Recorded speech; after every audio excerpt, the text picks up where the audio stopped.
Disse mais o Senhor a Moisés.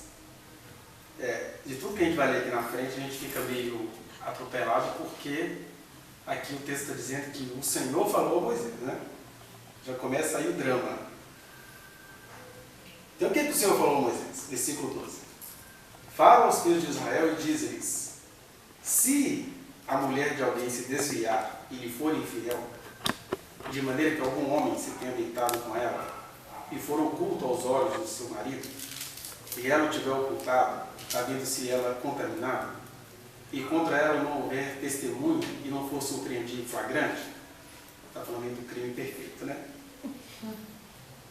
E o espírito de ciúmes vier sobre ele, e de sua mulher tiver ciúmes, por ela se haver contaminado, ou tiver não se havendo ela contaminado, quer dizer, ela tendo feito ou não a trairagem, a centralidade da coisa aqui é isso, é o ciúme do marido. Pode ser sino na cabeça dele ou pode ser chifre mesmo brotando.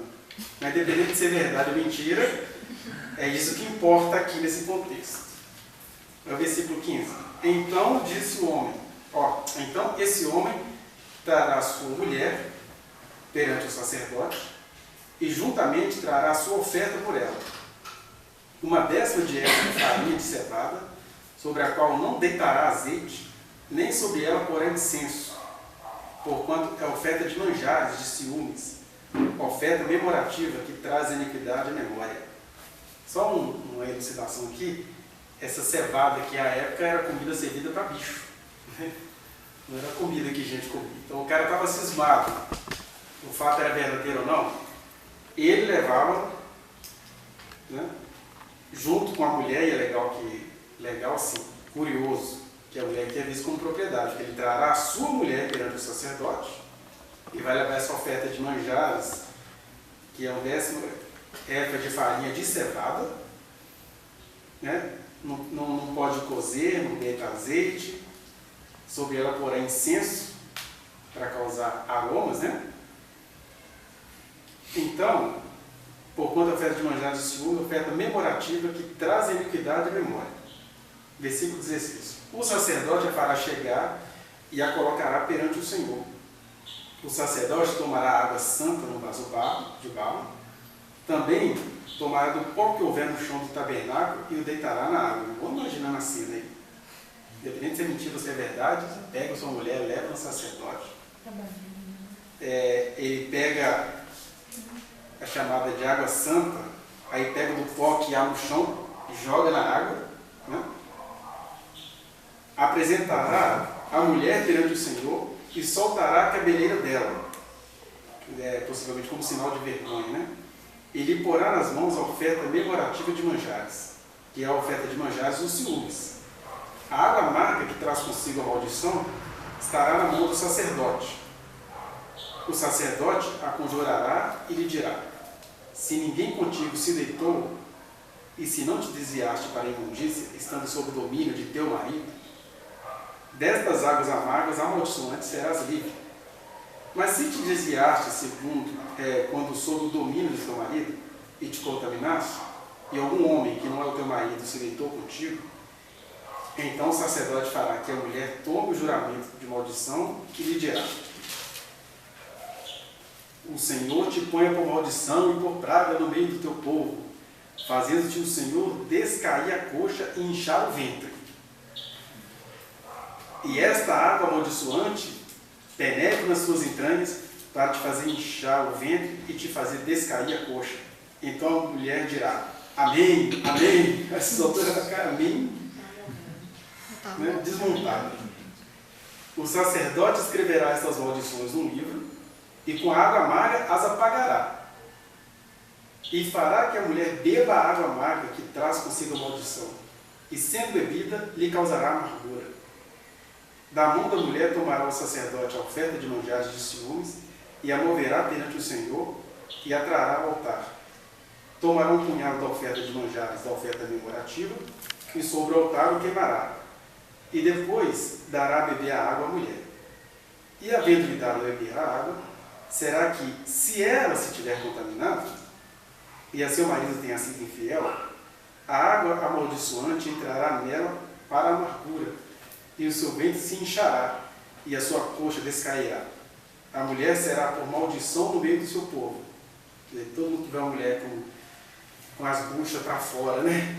E a coxa decaída já vai olhar para ela, como diz um funk evangélico, chuta que é laço.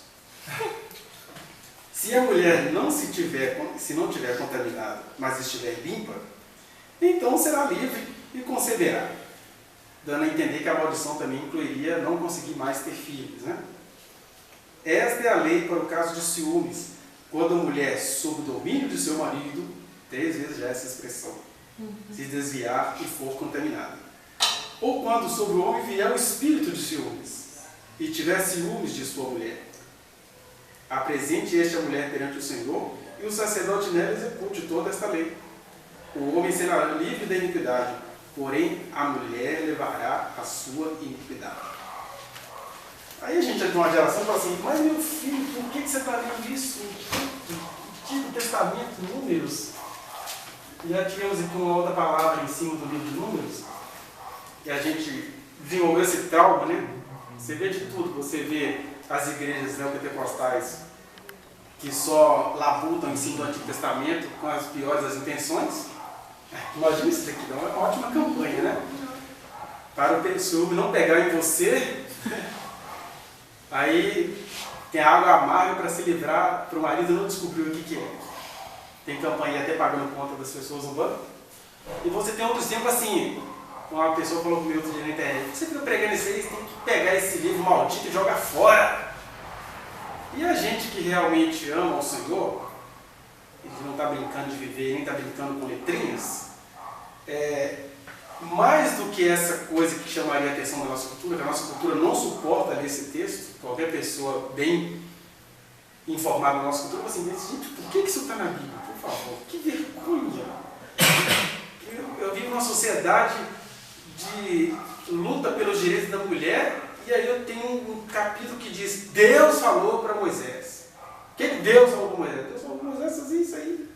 Que independente da mulher ter cometido ou não adultério, existe um direito dado ao homem, que a domina, que se ele meramente desconfiar dela, ele já pode levar ao sacerdote, e aí ela tem que passar por todo esse ritual, ainda que ela não tenha feito nada. Por quê? Porque o que vale é o espírito de ciúme do marido.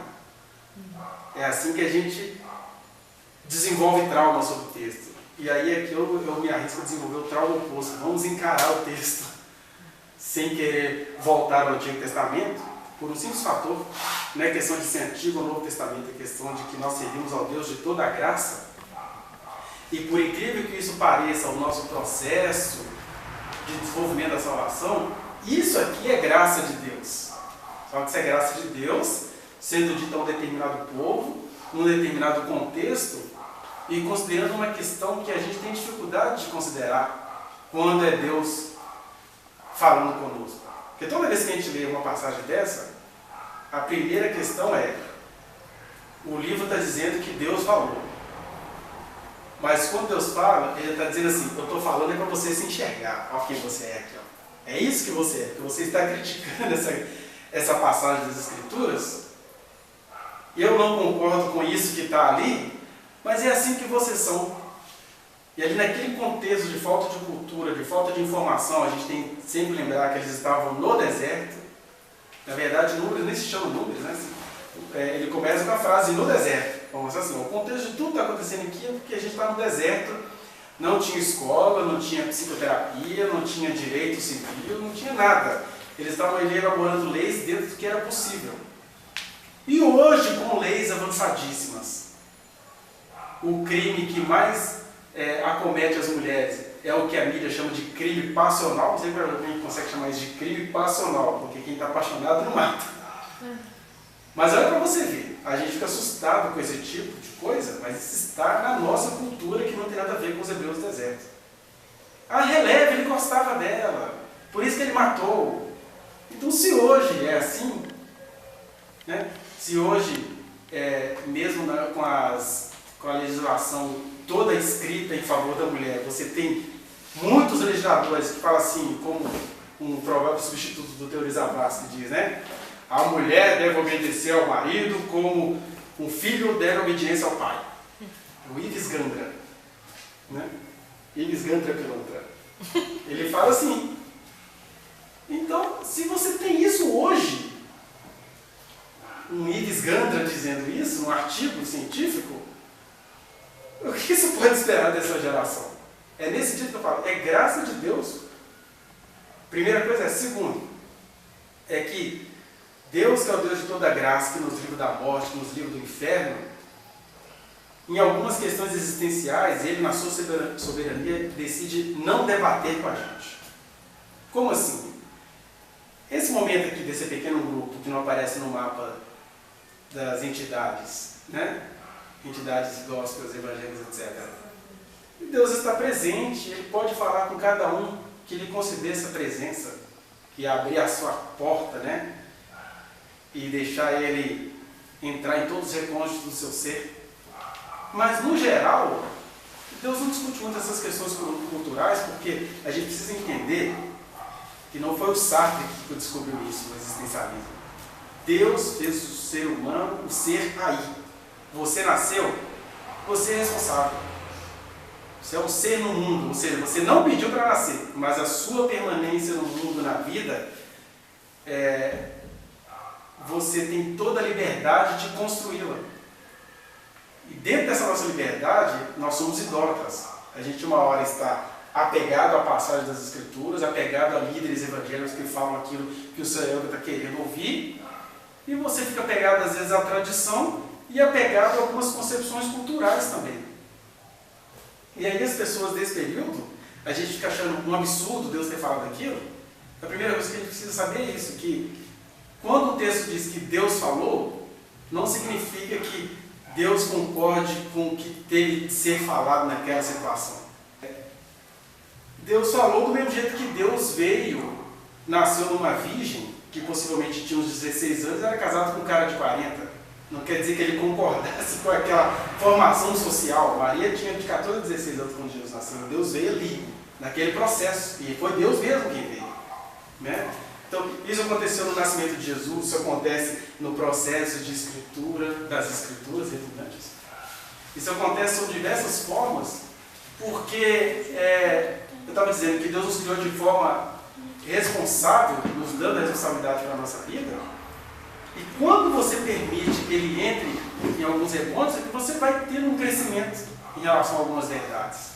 Né? Ele vai respeitar as suas limitações. Respeitar as suas limitações não quer dizer concordar com elas nem promovê-las. E aí eu até comecei a citar a nossa sociedade, porque olha só, a gente pensa assim, e não é a gente que não tem cultura, não, é gente que tem cultura. Se você for pegar conversas particulares de médicos, juízes, juristas, eles são extremamente retrógrados quando se diz a respeito do direito da mulher. E como tanto aqui no deserto, quanto na passagem da história, o objetivo do Senhor é nos iluminar com a luz do seu Evangelho, essas questões não é que elas não devam ser discutidas. Ele fica dizendo assim, o meu Espírito não habita em vocês? Vocês não foram transformados por mim? Então, vocês não têm o mesmo problema que eu tive de ter apenas 3 anos de ministério público. Vocês têm a vida inteira. Pega um cara da nossa geração, olha que privilégio maravilhoso, um cara como o Caio Fábio, que você vê no ápice na política, aos olhos dos políticos e aos olhos dos evangélicos. Nenhum pregador nunca teve aquilo que ele teve. Aí você vê ele tombando aos olhos daquilo que a religião chama de cair, né? Caiu de acordo com a religião, e de repente você vê ele tendo dias de paz, se tornando até fisicamente um velho sábio, né? Barbudo, dizendo o que quer. Então, Jesus, humanamente falando, ele não teve esse tempo todo que o Caio Fábio tem. A gente vê que o Caio Fábio sabe usar muito bem isso, faz isso muito bem. Né? Uma das poucas pessoas, talvez o único cara que eu conheço do Brasil que sabe fazer isso de maneira bem proveitosa. Às vezes fica tão olhando assim, ele e o caminho da graça, às vezes são coisas assim, bem diferentes, né? Porque às vezes os caminhantes não conseguem perceber algumas coisas que ele percebeu.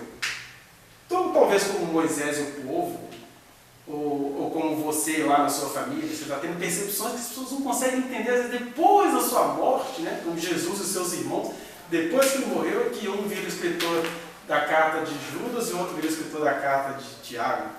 Eram irmãos de Jesus que não conseguiam entender as verdades, enquanto o irmãozão mais velho estava ali. Né? Foi só ele ir embora. Então a gente tem essas limitações perceptivas, que a gente pode dizer assim, entre aspas, Deus, respeito, é assim que você prefere crer? Deixa assim.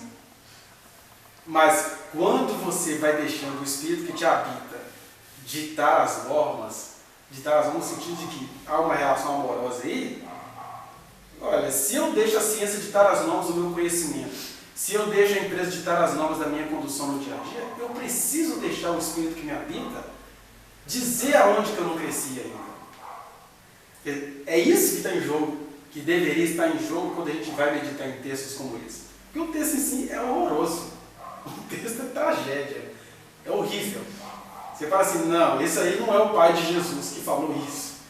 Né?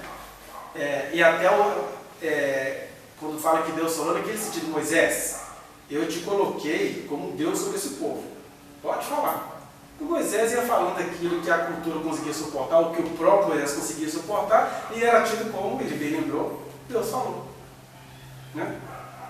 Agora, como aquele era tido como Deus falou, as pessoas viviam aquilo como se Deus mesmo tivesse falado. E entrou nas Escrituras como Deus falou. Então o que a gente precisa compreender, primeiro, é essa dinâmica. Que Deus fala certas coisas que a gente, como coletivo, consegue suportar. Tanto é verdade que você vê isso nas dinâmicas, né? A Bíblia fala que a graça do Senhor é multiforme, mas às vezes você percebe que algumas formas que são graça do Senhor, mas não passam pela sua graça, no sentido assim, não contam com essa graça, no sentido de que, é isso aí, igreja de Filadélfia. Eu te amei, te escolhi. São igrejas do Senhor, mas estão mais para Laodiceia do que Filadélfia, digamos assim. Né? Então, você vê, por exemplo, o Paulo, um homem totalmente com a percepção avançadíssima, fala assim, quando vocês se reúnem, um tem cântico, outro tem profecia, outro tem palavra de sabedoria, mas algumas pessoas se reúnem e falam assim, Deus está proibido de falar aqui do jeito que eu não consigo. Já criou um conflito. E Deus não vai falar, se não quer que ele fale, ele não fala. Mas se acredita que Deus possa falar, eu acredito em Deus. Eu não tenho como limitar ele no que ele fizer. Mas é um meio muito duvidoso, mas você quer um meio mais duvidoso do que eu? Eu sou um meio duvidoso, a minha leitura é duvidosa, a nossa percepção dos outros aqui é tudo duvidoso. Né? Só tem uma solução, é ele falando. E aí, é claro, ele está falando aqui, de maneira talvez disfarçada para alguns. Outros perceberiam ele falando se for de uma maneira mais inusitada, tomando alguém. E a gente precisa ir aprendendo no dia a dia o que é Deus e o que não é Deus nisso. É um processo constante, que a gente não deve nem cair no misticismo, nem no deísmo. Deus está lá e a gente se vira aqui, ele respeita o que a gente faz. E nem num ateísmo disfarçado de discursismo cristão. Né? Eu acredito em Deus, tudo aí é simbólico, né? O importante não é falar se isso aconteceu ou não aconteceu, o importante é a lição que isso traz. Não, o importante não é a lição que isso traz. Isso aconteceu, cara. E eu preciso compreender a minha relação com Deus nisso aí. Né? Então essa é a primeiro, digamos assim, grupo de pensamentos que a gente precisa se apropriar. A segunda questão é exatamente o tema aí, né? Que é o ciúme do marido. Então, graças a Deus, apesar da nossa sociedade ser o que é, o pessoal está fazendo uns exercícios aí na internet que são interessantes. Tem gente que fica com raiva disso, para você ver como é que Deus não dá para falar coisa diferente ali. Você digita assim, por exemplo, dessa semana teve uma coisa que eles mandaram digitando. Digita algumas coisas no masculino e no feminino. No masculino sai bombeiro. Né? Aí você coloca bombeira, só sai pornografia. Beleza? Isso está entranhado na cultura. Pai com filha. Pai com filho. Aí está lá, brincadeira de super-heróis, pai com filho. Aí tem aquela lista das pornografias mais baixas que você puder compreender. E é engraçado que quando as pessoas acusam isso, logo vem outros reacionários, tanto homens quanto mulheres. Para com isso, eu não vivo na cultura do estupro, não, isso é mentira. está assim, tá escancarado. Ah, por que isso aparece no Google? Aí, isso aparece no Google porque são as coisas mais pesquisadas. Você quer comprovação maior do que essa? Aí eu estou dizendo o seguinte, que se na nossa sociedade, com todos os meios de esclarecimento, as pessoas têm raiva de que você pince os direitos da mulher, imagina aqui que não tinha internet, não tinha discussão, não tinha nada. Aí eu estou dizendo, o texto nos escandaliza, mas ele era o melhor que podia ter para aquela situação de deserto. Porque com todos os meios que a gente tem, ainda é proibido. O Congresso brasileiro está emburrecido e religioso em relação aos direitos das mulheres.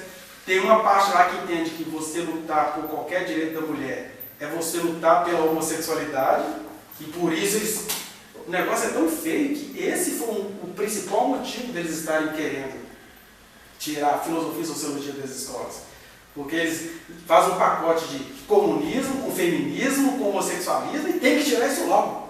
Eu vi a votação da PEC da reforma do ensino médio, um horror, eu não acreditei no que eu estava vendo. Né? E olha só, com escolas, com estudos, com pesquisas, com estatística provando que essas coisas precisam ser rebatidas.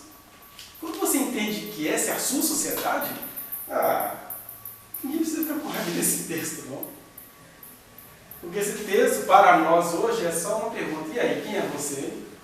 Leu o texto, ficou com raiva? Sou eu, não sou eu quem falei?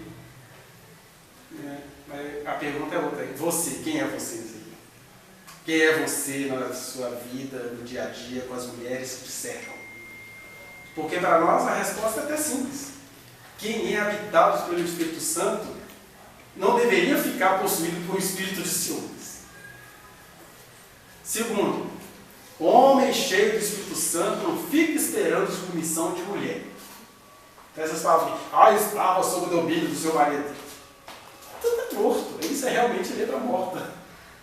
Que foi graça de Deus num momento cultural específico, mas que para nós, apesar desses elitismos que detestam que a gente queira reverter aquela maldição do Éden, para nós isso deveria ser um problema resolvido, porque eu estranho demais o caráter de um homem que fica esperando submissão de mulher.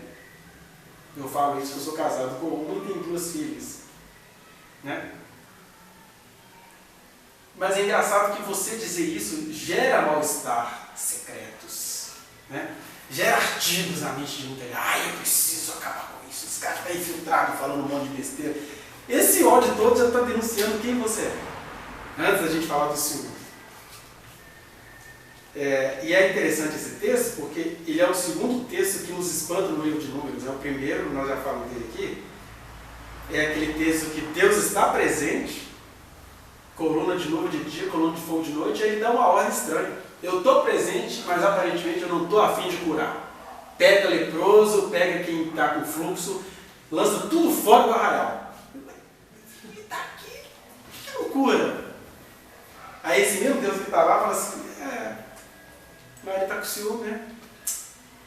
Pega a bichinha e leva lá para o sacerdote. Vai dar tomar água amarga, que é uma mistura de produto que eles lavavam lá os instrumentos do tabernáculo com a terra, né? O pozinho de incenso. E aí você tem uma situação que possivelmente esse mandamento do Senhor nunca se cumpriu, não há nenhum registro de que isso acontecesse. Né? Você vê que foi uma coisa falada talvez para suprir uma necessidade cultural, porque na verdade quem é habitado pelo Espírito Santo deveria fazer uma outra pergunta. Primeiro, alguém é obrigado a me amar? Já falando de ciúme.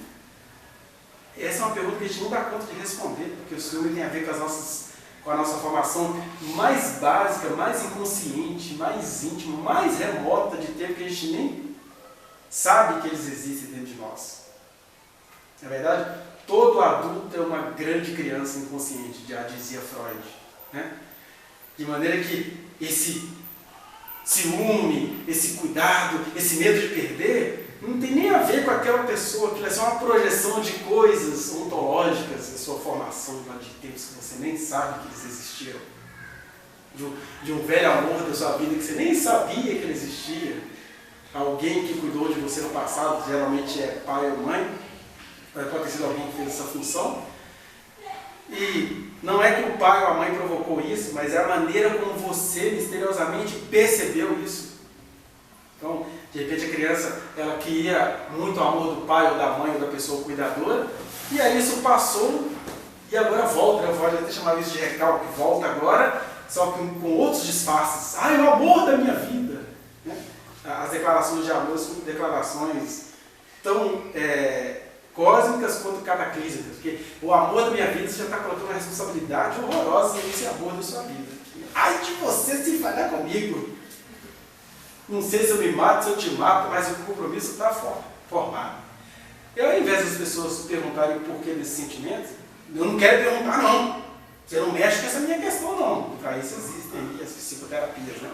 Eu estou aqui me atrevendo a falar da coisa de maneira mais fria, porque eu estou aqui num encontro coletivo entre irmãos. Mas a psicoterapia, o assunto é outro. Ali você pode dizer, assim, olha, eu tenho vontade. Já teria situações, por exemplo, que as mulheres, por exemplo, em dias anteriores à menstruação, elas acabam emitindo um líquido mais parecido com claro de ovo cru. A mulher chegava em casa, o marido metia a mão na calcinha dela para ver o teor do líquido que estava saindo. E aí a mulher passava horrores, né? 1, 2, 3 casos que eu já acompanhei. Né? E aí o cara cismava, você se excitou com alguém hoje à tarde. A mulher chegava em casa, tinha que sentar no sofá para ele fazer o exame. O exame demonologico. Só para vocês verem, isso é coisa da nossa geração. Né? Então, é interessante até mesmo essa origem, né, da palavra ciúme. Não. Tá. Essa origem da palavra ciúme, né, que viria lá do grego zelos, que foi transportado para o latim, algo parecido com zelumen, e foi virando ciúme, que aparentemente significaria zelo, mas eu gosto mais da sonoridade dela, né? Ciúmes seria todo ciumento tem ciúmos, está falando do seu humor, está se delatando, né? Porque se eu gosto tanto de alguém, eu sinto as dores do gostar de alguém, eu sinto a importância que eu dou para esse alguém. Até aí, beleza. Agora, a partir disso, eu achar que eu tenho direitos sobre a vida de alguém, que eu tenho que fiscalizar as secreções diárias de alguém, que eu tenho que dormir com a faca debaixo do travesseiro para vigiar alguém porque eu amo. Aí eu estou falando de ciúmes. Que humor é esse que sai de si? Né? Então a sonoridade, a etimologia da sonoridade é mais interessante do que a etimologia da letra. O ciúmes é isso, é um humor de si. Que humor é esse que está brotando de você, que está falando de você mesmo? Se os homens de Israel soubessem fazer essa pergunta, esse fundamento é, opa, deixa eu ficar quieto, porque por que eu tenho que levar minha mulher num sacerdote? Seria a pergunta que eles deveriam fazer lá, mas é a pergunta que nós deveríamos fazer hoje. Por que alguém do direito tem que ir lá dizer que a mulher deve obediência ao marido como os filhos ao pai?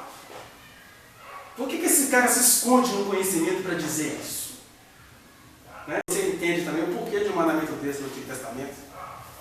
Porque a mulher já carregava isso em si. Ela entendia que o marido tinha que olhar para ela, você riu demais. Na Idade Média tinha isso, não? Você riu demais, eu vou denunciar você para o padre. Quem gargalha desse jeito é bruxa, Satanás. Muitas mulheres foram queimadas na fogueira porque riram, tiveram orgasmo por acidente. Né? Não, para não ir lá na Idade Média, aqui em Minas Gerais, na década de 50, 60, quando começou a luta antimanicomial, eu lembro quando eu fazia anatomia na UFMG, os meus primeiros períodos de psicologia, uma coisa me chocou ali no Instituto de Ciências Biológicas, porque eu olhava para aqueles rostos que tem lá, com peças humanas, né? E aí 3 características me chocavam. Ou eram idosos, ou tinha cara de ter sofrimento mental, ou eram mulheres. Muitas peças de corpos femininos. Aí o que me chamou a atenção, eu comecei a pesquisar, e a gente teve uma matéria de psicologia social onde você vai estudar a história da loucura, né? aquele negócio chamado trem de doido, que era um trem que vinha lá de Uberlândia, Beraba, vinha trazendo um monte de doido para cair lá em Barbacena. Barbacena gerou Unimed, esses planos de saúde maravilhosos que nós conhecemos, com um corpo de quê? De idosos, mendigos, loucos e mulheres. Daí que a expressão mineira trem de doido. Ah, isso é um trem de doido. Que o homem tinha um direito dado por lei de que se ele achasse que a mulher dele tinha algum problema mental, ou às vezes ele traía essa mulher, ele ia lá no cartório, fazia um ofício dizendo que a mulher dele tinha problema mental, colocava ela no trem de doido. E aí vira um trem de doido, porque você, não, o meu marido está fazendo tudo, pá, sossega, meu irmão, a mulher já acordava. Ela ia enlouquecendo no processo. Né? Esses dias quase que eu morro aqui no hospital de Belo Horizonte, porque eu tive uma cólica renal terrível e enquanto isso a minha esposa estava tentando um outro medicamento já que não tinha o que eu precisava. Aí naquela história toda, uma enfermeira invocada chegou assim, eu percebi isso, ela chegou e colocou uma medicação estranha, pá, de uma vez, não foi aquela aplicação injecional, foi de uma vez. Aí na hora que ela fez de uma vez a reação foi imediata. Pulsações no cérebro, né, eu vomitei até vomitar sangue, e aí a senhora tentando falar para ela que tinha... Não, isso aí não deve ser feito não, depois nós fomos ler os efeitos, está dizendo assim, ó, se esse medicamento for aplicado com outros, eu já tinha tomado vários na veia, ele vai causar todos os efeitos que eu tive. Aí eu fiquei pensando, olha só, aí eu lembrei da história da loucura, imagina, se eu aqui no hospitalzinho, cheio de gente olhando a cena, quase que eu morro, né? Tive que pedir a Deus para não deixar, meu Deus, deixa esse assassino me matar, não. Passo. Agora você imagina um trem de doido, com um monte de mulher que as pessoas julgavam doidas. Virou estudo de peças humanas nas universidades federais do país inteiro. Né? Então, olha só, a pessoa ela precisa entender isso. Por que alguém é obrigado a gostar de mim? Eu sei que essa é uma pergunta que a gente não faz sem dores. A gente quer ser amado, nós somos grandes crianças. Nós queremos ser amados, nós queremos ter garantia. Aí tem até questões culturais, né? Vai em qualquer palestra cristã sobre casamento. O que é o casamento? O casamento é indissolúvel. Na verdade, nada disso tem nas escrituras, mas a tradição colocou indissolúvel, e tem que ser com a mesma pessoa. Aí a outra pessoa vai pensar, ah, esse cara está querendo promover o divórcio. Não estou querendo promover divórcio, nem estou querendo promover casamento. Só estou aqui para dizer que quem está em Cristo basta ser gente, basta ter leveza. Os melhores casamentos são aqueles onde você não tem que ter certeza que é indissolúvel.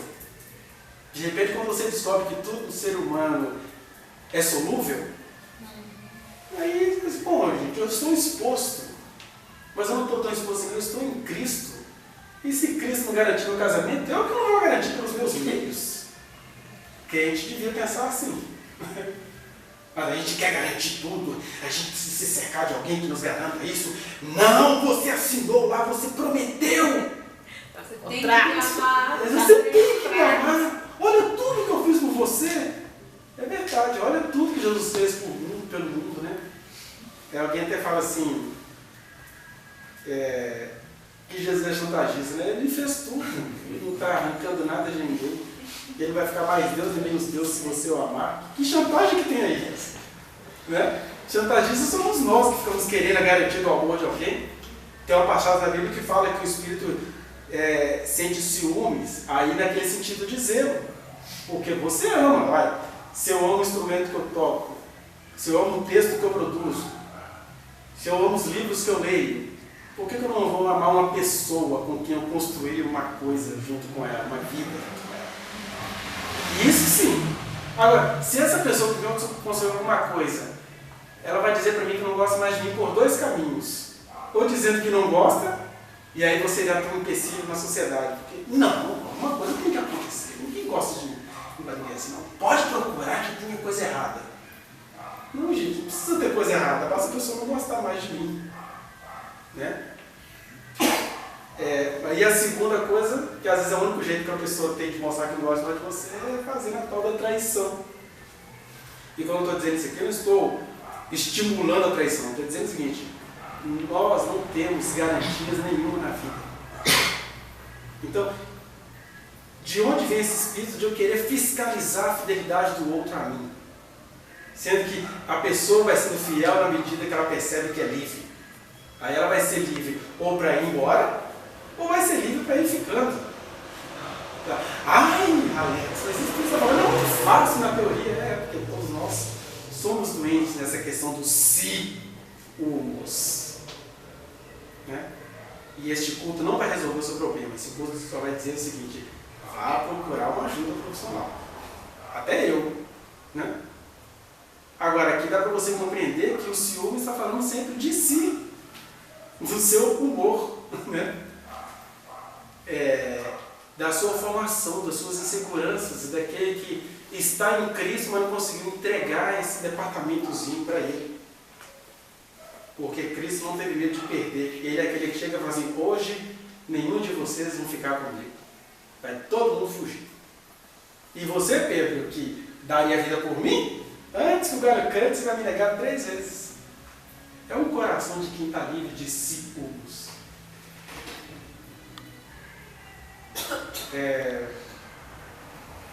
Aí quando a gente entende essas coisas, os verdadeiros casamentos eclodem. Casamento é a coisa mais impossível na nossa geração. Mas eles existem. Por que eles são impossíveis? Porque você está numa relação mais para garantir o seu humor, os seus ciúmes, do que realmente viver, não é descompromissadamente, viver de maneira espontânea com aquela pessoa com quem você está pensando em construir algo. Nós somos tão infantis que é só você ouvir as musiquinhas de sertanejo universitário, que são as mais cantorias, né?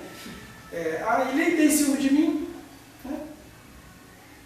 Eu gostei porque agora eu deixei fulano com ciúme de mim. A pessoa quer ser adorada, né? Olha só como é que... Ou você ter ciúme de alguém, ou você desejar que alguém tenha ciúme de você, está falando mesmo do seu humor, da sua formação psíquica. Né? E a gente precisa assumir: eu tenho isso mesmo. Mas é não parar aí, é não idolatrizar isso. Porque senão, esses textinhos aqui, onde só a mulher vai ter que pagar o pato, vai ter que ser algo pior do que o bode expiatório, vão continuar prevalecendo. Nesse sentido é que a gente pode dizer que a Bíblia é a palavra de Deus, porque esse texto provoca essa reflexão. Eu não preciso dizer: eu não leio essas coisas. Leio, vou encarar, porque isso aqui não está morto, não, está vivinho entre nós. Todo mundo aqui é mal resolvido isso. Você pode criticar a maneira cultural como aquilo era feito, mas o espírito de ciúmes está aí. Está aí, inclusive na própria mulher que era a vítima ali. Não sei se você sabe, no Nordeste brasileiro, até alguns anos atrás, as mulheres começaram a colocar uma alcunha naquele rapaz que era fiel, naquele rapaz que era amável, naquele rapaz que não estava com pressa de se envolver com ninguém sexualmente. Era chamado de quejudo. De onde que veio essa frase quejudo, né? Que como aquele cara era lerdão, bobão, vamos para casar. Olha como é que a cultura é perdida. Vamos para casar, ele é idiota, imbecil, não tem pegada. Né? Por isso que eu estou no desapego, porque pegada é só no desapego. Né? Mas esse menino é bonzinho. Aí o que ajuda assim, eles entendiam que o esperma dele subia para o cérebro e empedrava lá. Nossa. Virava queijo, aí ficava todo lá, não sabia pegar. Era um virgem. Idiota, para casar. O para casar é uma tragédia. Eu não quero, não. Mas a gente fala assim: não quero não, mas isso é tão cultural que quando você vai examinar o seu coração, você quer um cafajeste na sua vida assim. Olha, ele não presta, mas sabe fazer o outro, sabe? Só que é adulto que sabe entender. Isso é cultural. Isso é cultural. Vai em qualquer roda de adolescentes, que as meninas que reclamam que o homem não presta, são todas apaixonadas pelo homem que não presta. O quejudo tá lá, tá? Cultural. Jogado. E o homem que presta: ele é um homem maravilhoso, meu Deus, me perdoa, mas eu converso com ele o dia inteiro, mas tudo em mim treme por aquela desgraça lá do colégio. Você vê que isso é a natureza humana. É bom que a gente pode falar isso sem medo, porque nós não estamos debaixo da lei. Embora a lei fique insistindo em muitos de nós em muitos aspectos, ou melhor, em todos nós em muitos aspectos, mas você não está debaixo dela mais. Ela está encravada em você, mas você não está mais debaixo dela. Tá vendo? Um textinho de ciúme ridículo seria para a gente pensar nisso tudo. Relembrar isso. Toda vez que você pensar que alguma coisa da sua vida está extremamente mal resolvida, não é vir com aquele papo, ai, agora meu problema está resolvido, eu entendi. Mentira. O próprio Deus vai deixar você entender tudo aqui. Porque isso aqui é a eclésia, é a reunião daqueles que se sentem iluminados pelo Espírito da Graça, não iluminatis. Mas iluminado também implica nisso. No dia a dia, assim como você sai para comprar o seu pão, como você fabrica o seu almoço, como você cuida dos seus meninos, você também precisa cuidar do seu coração. Então isso aqui serve para você ter paz. Olha, eu não sabia não, mas eu estou com o pé atolado nesse tal de espírito de ciúmes. Porque a nossa geração faz o oposto disso aqui. Nenhuma mulher, pelo menos tem a lei que a protege, é mais levada para esse vexame do espírito de ciúmes. Mas ela se leva de outra maneira. Ai, minha relação não deu certo, meu filho, eu estou dando todo dia para 5 pessoas. Casamento deu certo, estou solta. É você, não na frente do sacerdote, mas na frente dos demônios se acabando. É o mesmo espírito de ciúmes. Olha, já que eu não consegui ser cuidada por ninguém, ninguém conseguiu gostar de mim, eu sou de todo mundo, então eu sou de ninguém. Diz a canção. Porque de fato que é de todo mundo não é de ninguém. Então, o seu sentimento de pertencimento vira uma coisa que a Bíblia vai chamar de porneia, de coisa promíscua. Olha para você ver como que a gente é polar ou bipolar, né? Ou tem que fazer esse vexame de números, ou tem que fazer esse vexame de não ter delimitações na sua intimidade. E isso é um valor cultural nosso. Que qualquer um de nós pode cair nisso aqui. Eu não estou aqui dizendo como se nós estivéssemos isentos, não. Qualquer um de nós pode fazer uma besteira e cada mulher está lembrando de uma que fez. Meu Deus, o que eu faço? Ai, meu Deus, como eu não tinha segurança, eu peguei aquele cara, ele era viado, nada dele subir, mas eu fui lá, sentei. Nossa, eu lembro do Espírito Senhor, estou dizendo isso. Mas são questões que podem ser resolvidas. Isso aqui é perdão. Perdão é só você ter resolvido as coisas que foram resolvidas. É dizer, olha, dá para resolver ainda. Dá para ser trabalhado ainda. Cantares pode ser uma realidade da sua vida ainda. Aliás, até melhor que cantares, né? Então, muita coisa pode ser verdadeira. Aí o que eu fui descobrindo aqui na medida que eu fui falando, meditar com vocês, embora o texto seja grande e ele seja impactante, é exatamente isso. Que se no Antigo Testamento tinha esse mandamento para quem tinha o espírito de ciúmes, na liberdade do amor de Cristo existe uma outra coisa, existe a individuação, a autocontemplação em Cristo. Senhor, é isso que eu sou? Não é aquela autocontemplação que adoece, eu não presto, eu não valho nada, né? Aquela contemplação assim, nossa, eu sou isso tudo, mas se eu sou isso nele, a minha vida só está começando. Ela não acabou, não. Não vivi tudo que eu tenho que viver, não. Eu ainda vou viver. E isso não é idealismo, não. Jesus está vivo, Ele habita em nós. Então, Ele não pode ser um assunto de reflexões teológicas comunitárias. Ele tem que ser realidade na sua vida. Não é a realidade do dia da revolta, é a realidade do andar com Ele, em comunhão. Porque até em relação a Ele a gente tem esse espírito de ciúme. Por que Deus falou com ele e não falou comigo? Né? O Josué teve essa crise. Mas o que é isso, Moisés? O Espírito Santo pegou lá os outros anciãos. Meu filho, eu queria que ele fosse sobre todos. Mas não era só você, não? Então, às vezes, Deus vai te deixar se sentir desamparado, porque a nossa relação com Ele ainda é muito enfeitiçada, de fetiche mesmo. Porque eu estou em Cristo, eu me senti amado.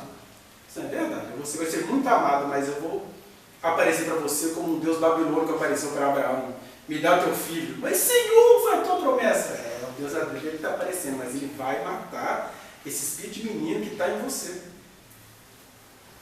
Mas isso é muito pesado. Eu falo isso sem medo nenhum, porque a relação é sua com Deus. Ele sabe dizer o que ele tem de dizer para cada um. Aqui eu estou falando de maneira genérica, mas é o que ele tem de dizer para cada um aqui, ele sabe dizer. Né? É que eu não estou exaltando a doença, ou exaltando a destruição de casamento. Estou dizendo o seguinte, alguns aqui terão problemas seríssimos, porque faz parte do seu processo de conversão, no meio dessa história toda, dizer, olha, é verdade, cara, eu precisava me descobrir, e era assim que eu ia me descobrir. Está na mão dele, ainda que essa cena de agora seja horrorosa. Pareça Números capítulo 5, do 11 ao 31. Né?